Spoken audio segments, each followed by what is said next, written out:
जय भीम। आज गणतंत्र दिवस है। आज हम लोग देश का 74वां गणतंत्र दिवस मना रहे हैं। इस महान दिन और इस महान अवसर पे सर्वप्रथम मैं सभी देशवासियों को और पूरी दुनिया में रहने वाले भारत के प्रत्येक नागरिक को गणतंत्र दिवस की हार्दिक बधाई देता हूं। मुझे आज का दिन मैंने लाइव के लिए क्यों चुना, वो एक विशेष, मुझे लगा कि गणतंत्र दिवस पे हमें बात करनी चाहिए, क्योंकि मेरा मानना है कि कोशिश की जाती है कि गणतंत्र दिवस पे गणतंत्र पे बात ना हो। ये जबकि जरूरी है कि गणतंत्र दिवस पे सिर्फ गणतंत्र पे बात हो, लोग गणतंत्र को समझें, लोग लोकशाही को समझें, रिपब्लिक को समझें। लेकिन मुझे ऐसा लगता है कि ये एक सोचा समझा षड्यंत्र है कि गणतंत्र दिवस पे जो चर्चा होनी चाहिए वो चर्चा जानबूझ के नहीं की जा रही। इसलिए मेरी ये जिम्मेदारी बनती है इस मूवमेंट का, बाबा साहब अम्बेडकर, काशीराम फूले साहू की मूवमेंट का एक सिपाही होने के नाते, एक वर्कर होने के नाते, कि मैं अपनी जिम्मेदारी को अदा करूं।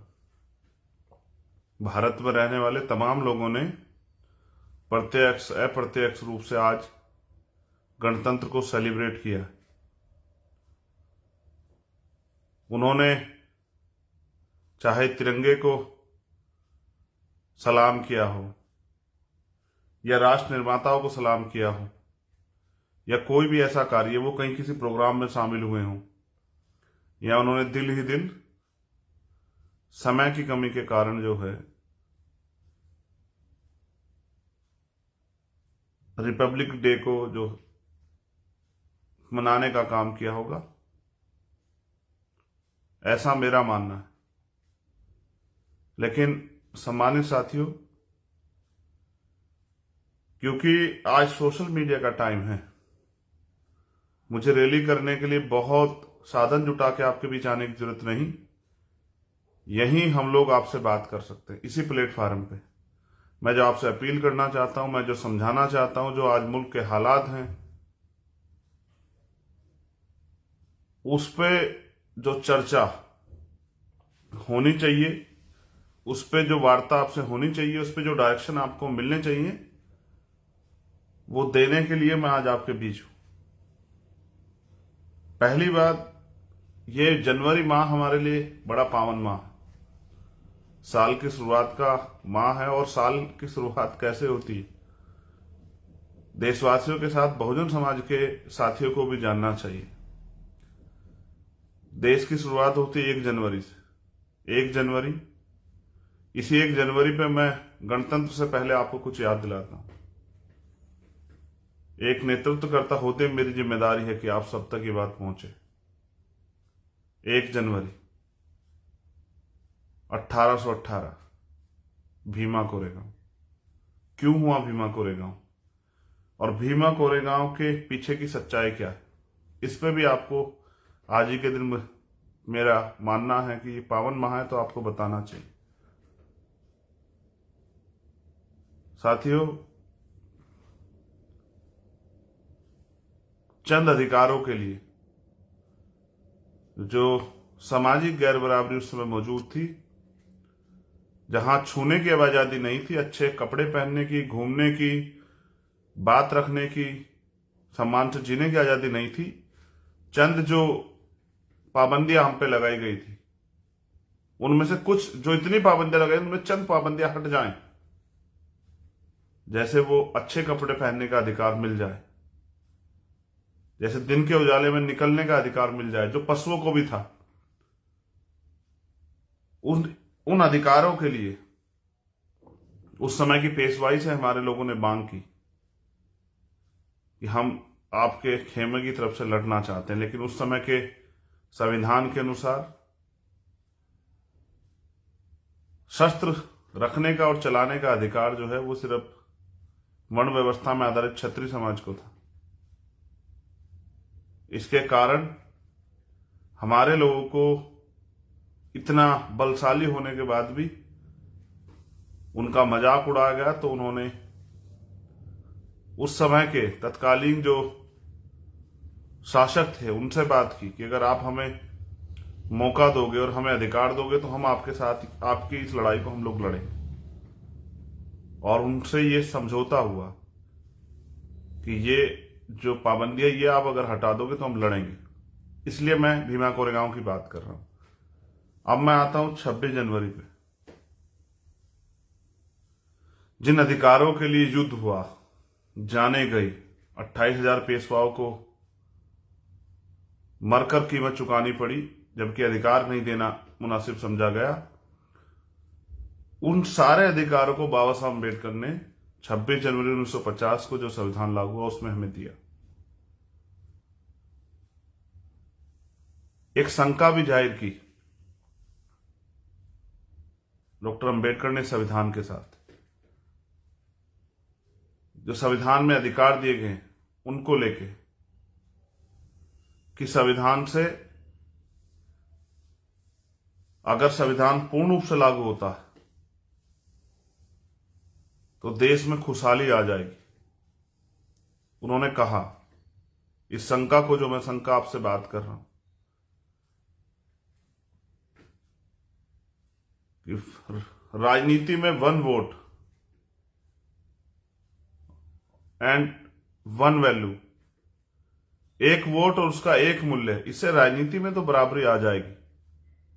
लेकिन जो देश में पहले से सामाजिक गैर बराबरी जातियों के आधार पे और जो आर्थिक गैर बराबरी है उस समय की राज व्यवस्था की अर्थव्यवस्था के हिसाब से, जब तक ये दूर नहीं होगी तब तक संविधान के रहते भी देश में समानता नहीं आएगी।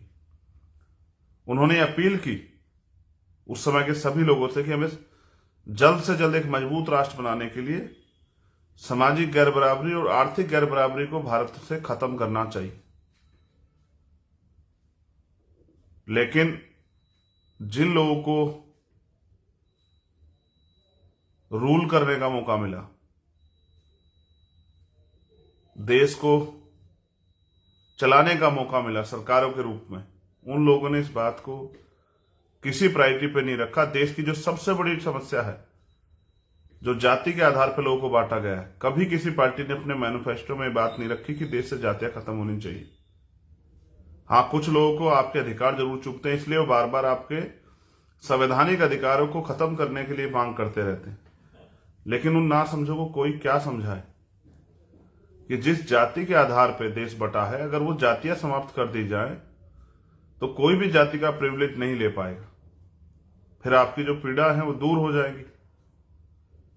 तो मैं जो शंका जाहिर कर रहा था कि सामाजिक और आर्थिक गैर बराबरी, और उस बात को मान्यवर काशीराम साहब ने समझा। अगर आप पढ़ोगे, जानकारी हासिल करोगे, तो उनका एक सूत्रीय कार्यक्रम था कि हमें देश में व्यापक सामाजिक गैर बराबरी और आर्थिक गैर बराबरी को खत्म करना है। वो अपने आंदोलन को सामाजिक गैर बराबरी दूर करने का और आर्थिक मुक्ति का आंदोलन इस बात से जो है प्रदर्शित करते थे, अपने साथियों को कहते थे। कुछ सपने भी बाबा साहब अम्बेडकर ने देखे थे गणतंत्र को लेके। गणतंत्र आया किस लिए? देश में बहुत सारे लोगों को अधिकार थे, लेकिन इस देश के वंचित तबके को अधिकार नहीं थे। शूद्रों को, महिलाओं को,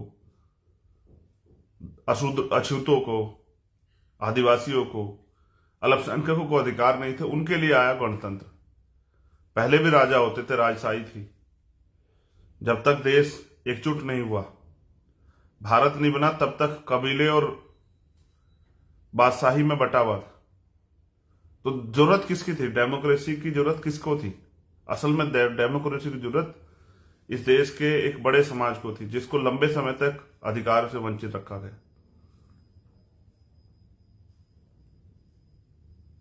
उनको यह एहसास था कि जिन लोगों ने कई हजार साल तक हमारे साथ अन्याय किया और हमें अन्याय सहते देख कभी उनका दिल नहीं पसीजा, वो हमारे लोगों को इतनी आसानी से अधिकार नहीं देंगे। इसलिए संविधान का सपना और संविधान में अधिकार हमें मिले, और संविधान का सपना पूरा किया बाबा साहब ने। 2 साल 11 महीने 18 दिन जाग के, दिन रात एक करके ये पूरा संविधान लिखा गया। आज हम लोग इसकी अहमियत नहीं समझ रहे हैं। हम ये सोचते हैं कि हमें अधिकार बहुत आसानी से मिल गए, जबकि ये सच नहीं है। इन अधिकारों के लिए कीमत चुकानी पड़ी। जैसा मैंने कहा कि 1 जनवरी 1818 में कुछ अधिकारों के लिए इतनी बड़ी कीमत चुकानी पड़ी, लेकिन इस बार कीमत आपने नहीं चुकाई, मैंने नहीं चुकाई। इस बार कीमत चुकाई बाबा साहब अम्बेडकर ने, अपने 4-4 बच्चे कुर्बान करके, अपनी सुख सुविधाएं, अपना घर परिवार कुर्बान करके, अपना जीवन कुर्बान करके। इसलिए हम बाबा साहब अम्बेडकर को अपने पिता, अपने बाबा से भी पहले याद करते हैं। इसलिए अब हम लोग उनको अपना सब कुछ मानते हैं। जिन लोगों ने उनको समझा, उन्हीं लोगों को उनकी कद्र। लेकिन साथियों, कद्र करने से काम नहीं चलेगा, उनके दिखाए रास्ते पे भी चलने की जरूरत है। उन्होंने हमें वोट का अधिकार दिया। भीम आर्मी आजाद समाज पार्टी के नौजवान साथी इस बात को, नेता लोग इस बात पर ध्यान दें और समाज को जाके समझाएं कि बाबा साहब को ने सपना तो देखा कि परिवर्तन होगा, लेकिन उनको ये विश्वास नहीं था कि इनका चरित्र बदल जाएगा जिन लोगों के हाथ में सत्ता है। इसलिए उन्होंने वोट का अधिकार आखिरी व्यक्ति को भी, जो बालिग, उसको दिलाने का प्रयास किया। पहले इसकी एज 21 साल रखी गई, फिर परिवर्तन हुआ, 18 साल आई। लेकिन बाबा साहब को ये उम्मीद थी, उनका जो अनुभव था, उनका जो ज्ञान था, जिसमें उन्होंने कहा कि 21वीं सदी हमारी होगी, उनको ये महसूस होता था कि आने वाले कल में जो वोट का अधिकार मैंने अपने लोगों को दिया है, उस वोट के अधिकार का प्रयोग करके ये कमजोर शोषित वर्ग के लोग अपनी सत्ता स्थापित करेंगे और जो अधिकार संविधान में मैं लिख रहा हूं, उनको लेने का प्रयास करेंगे। संविधान महज एक किताब नहीं, संविधान भारत में रहने वाले अंतिम व्यक्ति की दुनिया। जो लोग नहीं समझ पाए कि संविधान ने हमें दिया क्या, तो संविधान ने हमें दिया ये कि जिस व्यक्ति को इस देश में कोई अधिकार नहीं था, आज वो सम्मान का जीवन जी रहा है। आज वो स्वाभिमान के साथ इस देश में घूम रहा है। आज उसको नौकरी करने का, बिजनेस करने का और तमाम तरह के जो है चीजों में शामिल होने का अवसर, आज उसको बोलने का, नेता बनने का सारे अवसर। आज मेरे जैसे व्यक्ति को ये जो कोट पैंट मैंने पहना, ये सिंबल है, इसलिए मैंने ये पहना। यहां अन्य अन्य नेताओं ने अन्य अन्य कपड़े पहने, किसी की वेशभूषा वो धोती कुर्ते की थी,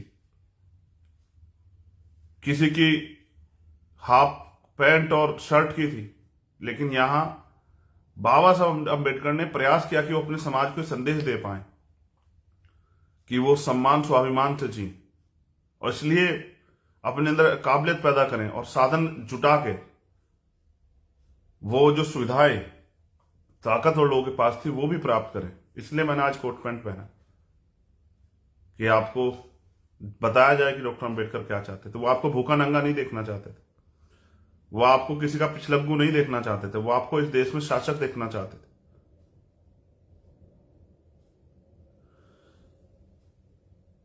वो जीवन जो इंसानों को इस देश में प्राप्त हो, वो जीवन जो है बाबा साहब अम्बेडकर देखना चाहते थे आपके लिए।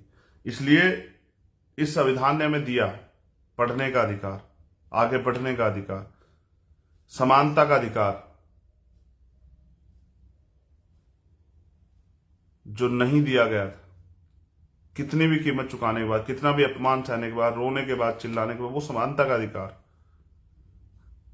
वोट की ताकत को, वोट से अपने लोगों की वोट को तैयार करके हुक्मरान बनने का अधिकार, इस देश में राजसत्ता में शामिल होकर अपने लोगों के लिए कानून बनाने का अधिकार, और आपके साथ अगर अन्याय हो तो आपको संरक्षण देने का अधिकार। आपकी तरफ आपको अगर वो आपका उत्पीड़न किया जाए, आपकी रक्षा सुरक्षा करने का अधिकार, ये दिया संविधान ने। कितना जान पाए हम लोग संविधान को? हम इतना जान पाए गणतंत्र और संविधान दोनों। मैं जो बात कह रहा हूं आप इसको याद रखना, आपके दिल में आपको समझ आए कि हम इतना जान पाए गणतंत्र को कि जितने वोट से देश में सरकार बनती है उससे ज्यादा लोग वोट ही नहीं देते भारत में। हम इतनी वोट की वैल्यू को समझते हैं। आप चेक करा के देखो आज तक का आंकड़ा, जितने परसेंट लोग वोट देके जो हैं इसमें 21वीं सदी के भारत में सरकार बनाते हैं, 37% 38% वोट देते हैं। आप चेक करो, लगभग उतने ही लोग इस देश में वोट नहीं देते, क्योंकि पोलिंग परसेंटेज 60%, 62%, 64%, 65% रहता है। जब 70-72% वोटिंग परसेंटेज होता है तो खलबली मच जाती, इतना वोट कैसे पड़ गया है। यानी कि इस देश की जितने लोग सरकार बनाते हैं उससे ज्यादा लोग तो सरकार बनाने में शामिल ही नहीं होना चाहते। इतनी जानकारी हमें देश में गणतंत्र की। गणतंत्र यानी कि जनता द्वारा जनता का शासन। लेकिन कहां शासन? आज भी मुट्ठी भर लोगों ने मनी माफिया मीडिया के जरिए इस देश के शोषित वर्ग के लोगों को यह एहसास कराया कि राजनीति बुरी चीज होती, इसमें नहीं आना है। जबकि डॉक्टर बाबा साहब अम्बेडकर कहते हैं पॉलिटिक्स द मास्टर की, कि राजनीतिक सत्ता वो चाबी है जो आपकी सारी परेशानियों का हल कर देगी। और वो ये भी कहते हैं कि राजनीति में हिस्सेदारी ना करने का सबसे बड़ा नुकसान ये है कि अयोग्य लोग आपके ऊपर शासन करते हैं। जो समस्या साथी हो आपको है, जिनको आप फील करते हैं, अगर आपको लगता है उसको कोई और दूर करेगा तो ये सिर्फ एक गलतफहमी है, इसको दूर कीजिए। समस्या आपकी है तो खड़ा भी आपको होना पड़ेगा। तो भारत के लोकतंत्र ने हमें एक आखिरी व्यक्ति को भी, जिसके सर पे छत नहीं है, जिसकी जेब में पैसे नहीं है, जिसपे बड़ी गाड़ी नहीं है, बड़ा बंगला नहीं है, बड़ा फार्म हाउस नहीं है, जिसके पास हेलीकॉप्टर नहीं है, उसको भी अवसर दिया कि वो अपने लोगों को काम करके समझा के तैयार करे, क्योंकि वोट डालने में पैसे नहीं लगते साथी, कि वो वोट को का जो उद्देश्य था वोट का अधिकार देने का, उसको समझें। और वो जो जिन सरकारों के आगे वो हाथ फैला के उम्मीद करता है कि सरकार उनको कुछ देगी, उस अधिकारों को प्राप्त करे, अपने आप वो मालिक बने। अगर कोई कुछ देगा तो वो देगा जो उसके पास बचा होगा। अगर आप अपने आप मालिक बनोगे तो वो प्राप्त करोगे जो आप चाहते हो। इसलिए वो हमें देने वाला बनाना चाहते कि हम लोग अपने अधिकारों का प्रयोग करके इस देश में हुक्मरान बने, अपने पैरों पर खड़े हो, इस देश में इस तरह की एक जो है सत्ता स्थापित करे जो अंतिम व्यक्ति को भी अधिकार दे और भारतीय संविधान को पूर्ण रूप से लागू कराए। उनको उम्मीद थी कि एक दिन हमारे लोग जागेंगे, पढ़ लिख कर जो अवसर मिले हैं उनको समझेंगे, वोट की वैल्यू को समझेंगे। लेकिन आज भी कुछ लोग चंद पैसों पे अपनी वोट को बेच देते हैं या दुश्मन को ही वोट दे देते हैं। जिस वोट से शक्ति का निर्माण करना है उससे अपने लिए, अपने समाज को और खुद को नुकसान देने के लिए हथियार का इंतजाम कराते हैं दुश्मन का। और उसका नुकसान सिर्फ आप चंद लोग नहीं उठाते, उसका नुकसान उठाता है पूरा समाज, पूरा प्रदेश, पूरा देश। उन्होंने कहा जिस दिन ये संविधान लागू हुआ उसके साथ साथ उन्होंने आशंका जाहिर करते हुए कहा, और एक उम्मीद, एक विश्वास था उनके अंदर। वो जितना खुद पे विश्वास करते थे इतना हम पे भी करते थे कि मेरी आने वाली पीढ़ियां मुझे निराश नहीं करेंगी। उन्होंने कहा कि मुझे मेरे जाने के बाद मरा हुआ मत समझना, जब तक भारत का संविधान जिंदा है मैं जिंदा हूं। आज उनके संविधान पे खतरा है। आज कुछ लोग षड्यंत्र करके एजेंडा बना के, पूरी रणनीति तैयार करके उनके संविधान को खत्म करना चाहते हैं। और उसी खत्म करने की प्रयास में उन्होंने देश के जो इंस्टीट्यूशन हैं, जिन पे आपको अवसर मिला था नौकरी में शामिल होके आर्थिक रूप से ताकतवर होने का और अपने आने वाली पीढ़ियों की जिंदगी बदलने का, उन सारे सरकारी डिपार्टमेंट को एक एक करके बेच रहे हैं, अपने चंद पूंजीपति मित्रों के हाथ में दे रहे। स्वामी विवेकानंद ने भी कहा कि 21वीं सदी में पूंजीवाद और ब्राह्मणवाद का इतना बड़ा जो है एक समझौता होगा कि भारत की जनता पिस जाएगी। उन्होंने ये कहा कि 21वीं सदी शोषितों की होगी। बाबा साहब अम्बेडकर ने भी कहा 21वीं सदी हमारी होगी। कई और अन्य महापुरुषों ने कहा 21वीं सदी में परिवर्तन होगा, लेकिन परिवर्तन करेगा कौन? मैं आपसे भी पूछ रहा हूं, कौन करेगा परिवर्तन? जब सब लूट जाएगा तब हम लोग काम करेंगे क्या? मैं आपसे अपील करता रहता हूं, कहता रहा हूं, गांव की तरफ जाओ, गांव में जाकर लोगों को जगाओ, तैयार करो, समझाओ। लोगों ने झूठ फैलाया, लोग लोगों को बरगला रहे हैं, गुमराह कर रहे हैं, लोग लोगों को धोखे में रख रहे हैं। वो नहीं चाहते कि गरीब के बेटे आगे बढ़ जाएं और गरीबों की समस्याओं का हल हो। वो नहीं चाहते कि गरीब को उसका अधिकार मिले।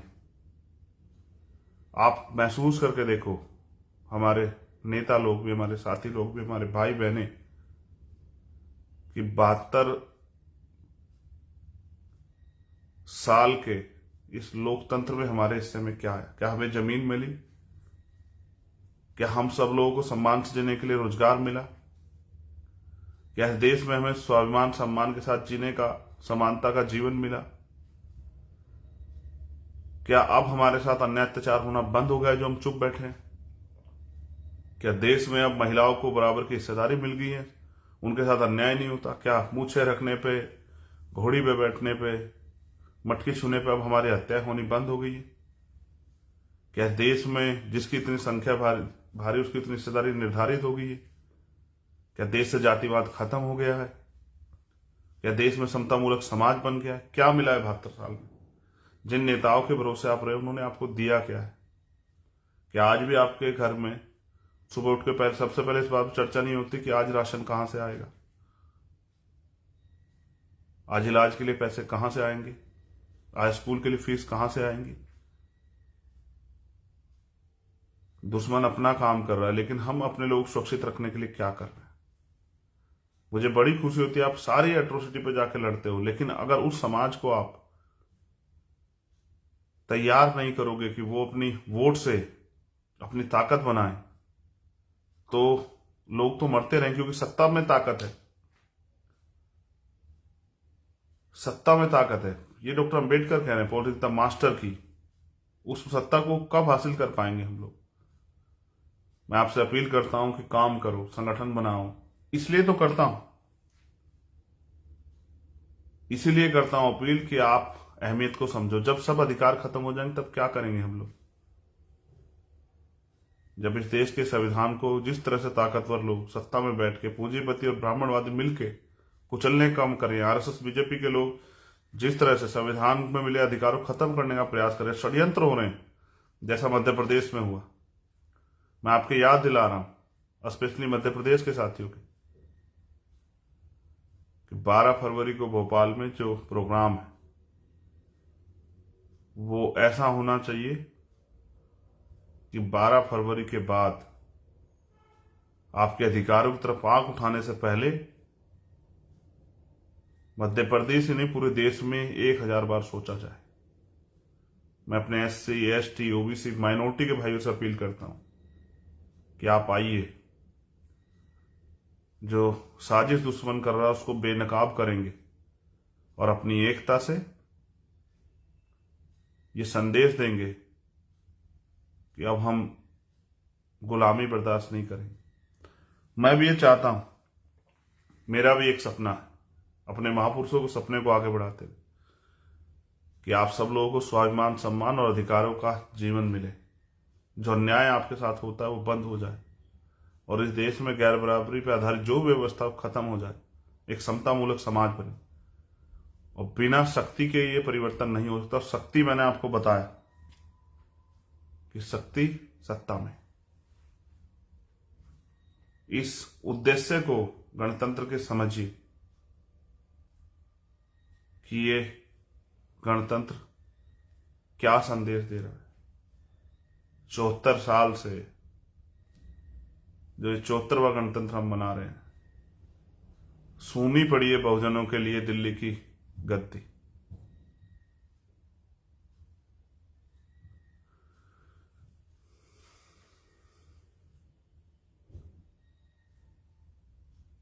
लेकिन हमारे लोग हिम्मत नहीं जुटा पा रहे, वो अपने आप को कमजोर समझ बैठे। हजारों माएं हर महीने खून के आंसू रोती है जो अन्याय उनके साथ होता है, इस उम्मीद के साथ कि उनकी जिंदगी बदलेगी। हजारों लोग देश में भूखे सोते हैं इस उम्मीद के साथ कि इस गणतंत्र के बाद उनके जीवन में एक सवेरा आएगा। हजारों लोग, लाखों लोग बिना छत के सोते हैं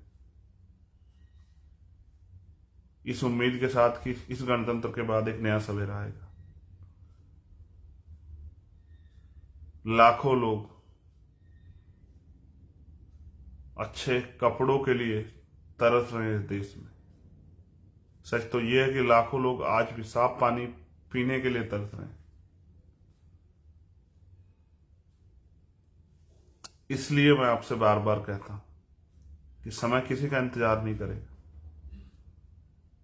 आपको आगे बढ़ के अपने सुख सुविधा को छोड़ के अपने महापुरुषों का अध्ययन करते हुए पढ़िए ना फूले को, साहू को, पेरियार को, महामना रामस्वरूप वर्मा को, बाबू जगदेव प्रसाद कुशवाहा को, महाराज सिंह भारती को, कुंभाराम आर्य को, सर छोटू राम को। पढ़िए ना मान्यवर काशीराम साहब, पढ़िए ना बिरसा मुंडा को,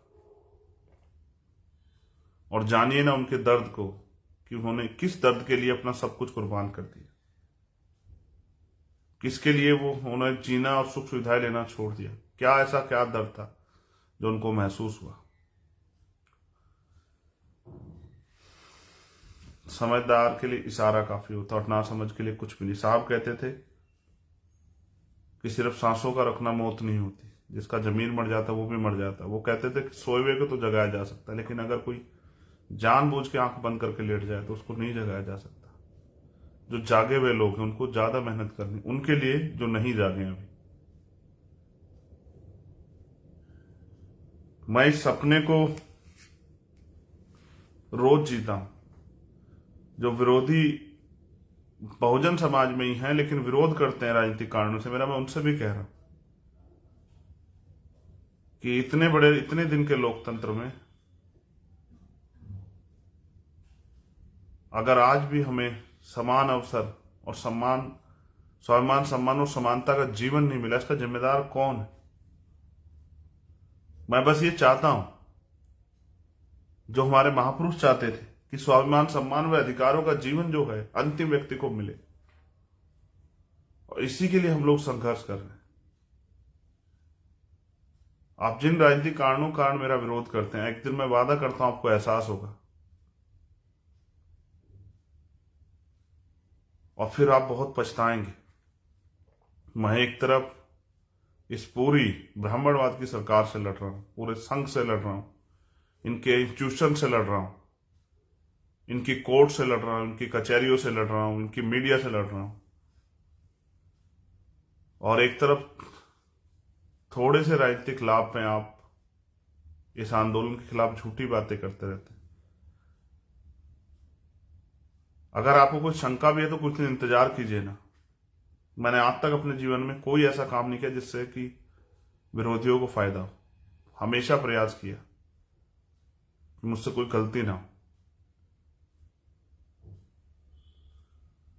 मैं उम्मीद के साथ हूं कि इस बार हमारे लोग मुझे मध्य प्रदेश, राजस्थान में, छत्तीसगढ़ में निराश नहीं करेंगे। वो लोग मेहनत करेंगे। वो विचार जो है उनके पास महापुरुषों के, उनको फैलाने का काम करेंगे। इस बार वो सिर्फ अपने लिए नहीं जिएंगे, अपनी सुख सुविधा का ध्यान रखेंगे। वो इस आंदोलन की भूमिका को भी समझेंगे और इस बार वो मुझे कुछ कर दिखाने का मौका देंगे। जो लोग बड़ी बड़ी बातें करते हैं कि हमने ये किया है, ये किया, उनको अवसर मिला है, इसलिए वो ये कह रहे हैं। अभी मुझे अवसर नहीं मिला। अब तक जो कुछ करके दिखाया वो संघर्ष के बलबूते करके दिखाया, आपकी ताकत के बलबूते करके दिखाया, आपकी एकता के बलबूते करके दिखाया। अब जो करना है, मैं मानता हूं कि हमसे पहले सीनियर नेताओं ने बहुत कुछ किया है, लेकिन वो पर्याप्त नहीं है। ये सतत प्रक्रिया है, इसको लगातार आगे बढ़ाना पड़ेगा। अगर आप सोचते हैं कि इस दिन का कर दिया अब आगे की जरूरत नहीं, ऐसा नहीं है। रोज करना पड़ेगा और आने वाली पीढ़ियों को करना पड़ेगा, जब तक इस देश में बाबा साहब अम्बेडकर के जो सपना था समतामूलक समाज का, और जो सपना था सबके लिए स्वाभिमान सम्मान का जीवन, अधिकारों का जीवन, वो जब तक प्राप्त ना हो जाए तब तक ये जारी रहेगा। जरूरी नहीं सब कुछ हमारे आंदोलन के साथ हो जाए, लेकिन हमें विश्वास है कि हम आने वाले दिनों में बहुत मेहनत करके सब करके दिखाएंगे। और हम प्रयास करेंगे कि जो कर्ज हमारे ऊपर है महापुरुषों का, उसको हम लोग उतारें। उस कर्ज को हम लोग, वो कर्ज सोने नहीं देता है। वो कर्ज, मैं सच बता रहा हूं आपको, मेरे साथी जानते हैं जो मेरे साथ रहते हैं, कि पिछले 4 रात से मैं सो नहीं पाया। मेरी आंखें गवाह हैं इस बात की। आज उम्मीद है कि नींद आएगी। सिर्फ इसलिए जाग रहा हूं, सुख सुविधाओं के लिए नहीं जाग रहा हूं, एमपी एमएलए बनने के लिए नहीं जाग रहा हूं। ये तो मुझे कोई भी बना देता, मैं जिसके साथ खड़ा होता हूं बना देता। इतनी ताकत हिम्मत हैसियत दी है आपने मुझे। लेकिन जो दर्द मैं पूरे देश में देखता हूं, मैं उसके लिए जाग रहा हूं कि वो दर्द कम हो, वो अवसर मिले। ऐसा ना हो कि बाबा साहब अम्बेडकर की हत्या में कातिलों में हम भी शामिल हो जाए। जैसा उन्होंने कहा कि मुझे मेरे मरने के बाद मरा मत समझना, जब तक संविधान जिंदा हूं मैं जिंदा हूं। अगर ऐसा ना हो कि हमारे रहते सब लूट जाए, तो हम भी कातिलों के साथ खड़े होंगे, हम भी बाबा साहब के हत्यारों में शामिल हो जाएं। इसलिए लड़ रहे हैं, इसलिए आपसे अपील कर रहे हैं। आपसे भी अपील करता हूं कि कुछ करके दिखाओ इस आंदोलन के लिए, अपने महापुरुषों के विचार के लिए।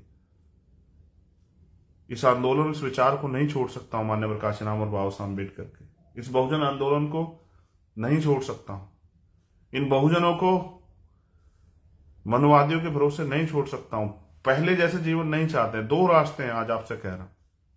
एक, अपने आप को कमजोर समझ के गुलामी स्वीकार कर, और अधिकारों के बिना जो जीवन चल रहा है, अन्याय के साथ जो जीवन चल रहा है, उसको जीते रहो।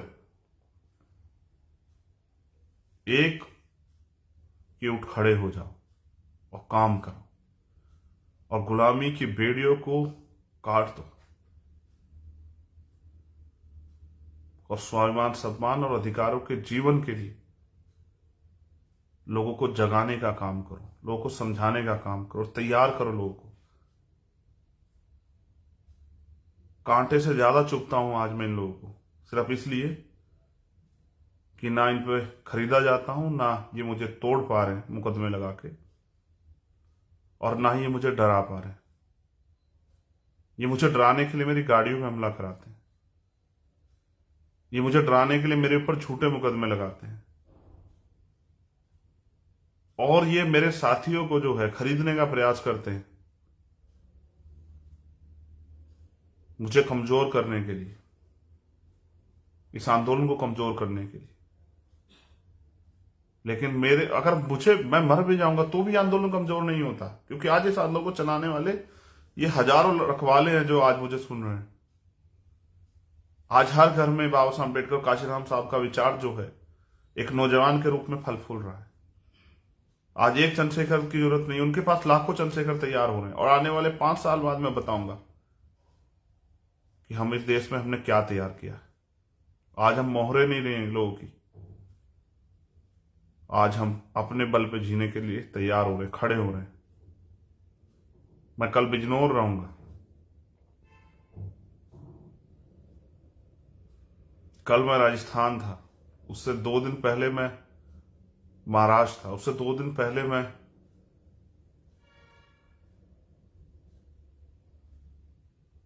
रांची था झारखंड, उससे 2 दिन पहले मैं तेलंगाना था। 2 तारीख को हम लोग छत्तीसगढ़ में अधिकारों के लिए आंदोलन कर रहे हैं और 12 फरवरी को एक ऐतिहासिक आंदोलन भोपाल की धरती पे। ना पैसे दे सकता हूं, ना साधन दे सकता हूं, अपने दम पे आना। उस आंदोलन को मजबूत करने के लिए आना। वहां जो साथी हमारे नेता लोग मेहनत कर रहे हैं सामाजिक न्याय यात्रा की, उसके बल, उसकी शक्ति के प्रदर्शन को आना और आना इतिहास लिखने को, ये बताने को कि हम इस देश में गुलाम नहीं, नए कीर्तिमान स्थापित करने हैं, स्वाभिमान सम्मान के साथ जीना, हक अधिकार के साथ जीना है। क्योंकि बाबा साहब अम्बेडकर ने सिखाया ना कि 100 दिन बकरे की तरह जीने से अच्छा एक दिन शेर की तरह जी। उन्होंने ही कहा ना, अन्याय करने वाले से अन्याय सहने वाला ज्यादा दोषी होता है। और उन्होंने ये भी कहा कि जिस समाज का युवा जीते जी समाज के स्वाभिमान सम्मान हक अधिकारों की लड़ाई नहीं लड़ता, वो जीते जी भी मरे हुए के समान होता है। और जो जीते जी इस लड़ाई को लड़ता है, स्वाभिमान सम्मान की रक्षा करता है, अगर उसकी वो शहीद भी हो जाए तो वो मरकर भी अमर हो जाता है। अपने लिए तो जानवर भी जीते हैं, समाज के लिए, अपने महापुरुषों के आंदोलन के लिए जियो। जब आप मैदान में आ जाओगे, आपका रास्ता कोई नहीं रोक सकता, क्योंकि आपके बल से सब लोग वाकिफ हैं। हमारा इतिहास इस बात का गवाह है, प्रमाणिकता है। हम एक ऐसे दौर में हैं जहां सब तरफ अंधेरा है और आखिरी उम्मीद आप है। कुछ साथियों को इशारा करते हुए कह रहा हूं, अपने निजी स्वार्थ में इस आंदोलन को कमजोर मत होने देना। जैसे बाबा साहब अम्बेडकर ने कहा कि बड़ी मुश्किल से तमाम तरह के आरोप, तमाम तरह के अन्याय, तमाम तरह की मुसीबतें, तमाम तरह की चीजों का सामना करते हुए मैं इस आंदोलन को, तमाम तरह कुर्बानियां देते, अपने 4 बच्चों को कुर्बानियां देते, मैं इस आंदोलन को यहां तक लेके आ पाया। मेरी आपसे अपील है कि अगर आप इसको आगे नहीं बढ़ा सकते, इसको पीछे मत जाने देना, कभी दुश्मन के मोहरे मत बनना। हमने ये आंदोलन लहू से सींचा, हमारे महापुरुषों ने आंदोलन लहू सींचा, इसलिए हम लोग इसे लहू से सींच रहे, अपने महापुरुष सीख लेके। ये आंदोलन इन नसों में बहता है, ये आंदोलन सांसों के साथ चलता है और ये सांसों के साथ ही जाएगा। जब इस सांस खत्म होगी तभी आंदोलन अब जाएगा इस शरीर से। लेकिन आने वाली पीढ़ियों में इतना जो है सैलाब भर के जाएगा कि हमारे लोग अन्याय अत्याचार नहीं सहेंगे। मैं माओ को बारे में जब सोचता हूं, जो जिन घरों में बच्चों के साथ रेप हत्याएं होती है, जहां पुरुषों बच्चों के साथ, भाइयों के साथ हत्याएं होती है, जहां स्वाभिमान सम्मान का खिलवाड़ किया जाता, तो इसलिए जज्बाती हो जाता। इसलिए कुछ लोग मजाक उड़ाते हैं कि चंद्रशेखर रो पड़ा था। मैं अपने समाज को अपना परिवार मानता हूं तो मुझे तकलीफ होती। कभी व्यक्तिगत हित के लिए नहीं रोया चंद्रशेखर आजाद, और ना कभी रोएगा। तो आपसे अपील करता हूं कि महापुरुषों के दर्द को सिर्फ चंद लाइनें सुन के मत समझें, उनको पढ़ें, एक बार उनके जीवन को पढ़ें। उनके वास्तविकता में अगर कुछ करना चाहते हैं समाज के लिए, तो पहले अपने महापुरुषों को पढ़ें। मैं शर्त ला कहता हूं, अगर मुझसे मेरे जितना या मुझसे ज्यादा हौसला ना पैदा हो जाए आपके अंदर, तब कहना। गणतंत्र दिवस की हार्दिक बधाई। लेकिन अभी ये गणतंत्र मेरे लिए बेईमानी सा है, क्योंकि आजाद पैदा हुआ हूं, आजाद जिया हूं और आजाद मरूंगा।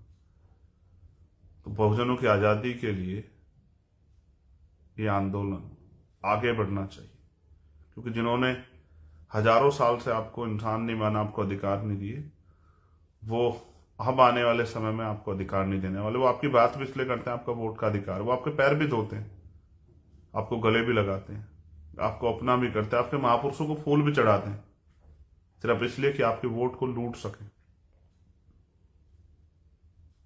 सही माने में आज भी आप उनके लिए अछूत हैं, गुलाम हैं, शूद्र हैं। इसलिए बहुजन समाज में एकता बनाओ मेरे भाइयों। SC ST OBC एकजुट हो जाओ, माइनॉरिटी के लोग एकजुट हो जाओ और निकम्मे, निठल्ले और स्वार्थी नेताओं को छोड़ के काम करने वालों को मौका दो।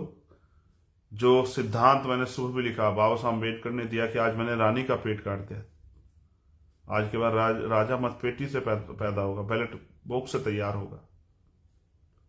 उस सिद्धांत को भी समझो। राजाओं के भरोसे मत रहो। राजाओं की नजरों में प्रजा कीड़े मकोड़ों से ज्यादा नहीं होती, क्योंकि आज के राजा ऐसे ही।